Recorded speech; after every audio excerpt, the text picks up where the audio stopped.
They can x-ray the dead at a higher level of density where sensors can detect a lot more levels of chemistry and cellular content. They can also dissect it into fragments and then put a lot of it back together. But it has a percentage of accuracy. So, like, it's not very good to really say that it's 100% accurate. But a lot of probing and understanding of circuitry and chemical circuitry and cellular circuitry, understanding the parts of cells through x-rays, that's part of what we do to measure the functions of pathology and physiology and like surgery and medicine and chemical therapy and cell therapy and DNA and everything. So like everything's a metabolic structure interaction. So like understanding how that function is very quantum. Quantum meaning quantities that interact.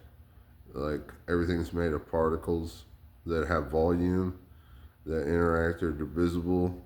They're magnetic, and they have motion and empty space.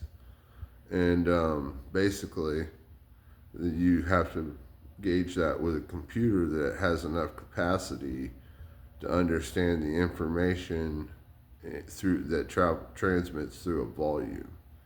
So it's a time frame reference. A volume is time frame reference. They can X-ray certain size material and actually get a delayed response as a vector of particles flowing through a volume at the speed of light, of course, and then they get information to understand the segments of the body. And those segments are basically how we know certain things, not everything, but certain things from measuring dead people and measuring living people. There's also information about the living people too. So we can also do MRIs and CAT scans and uh, generic X-rays and sonograms and things like that, and find out information about the body.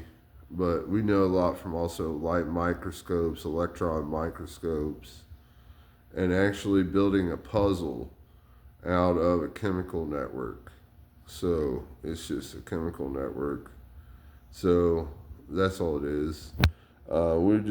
We just need to know how they function at the most quantum atomic level.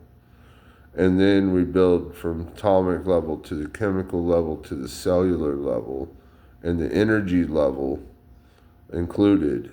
And then we go from there. It tells us everything about the human body eventually. It's a lot of work and takes a lot of knowledge, but that's what it's all about.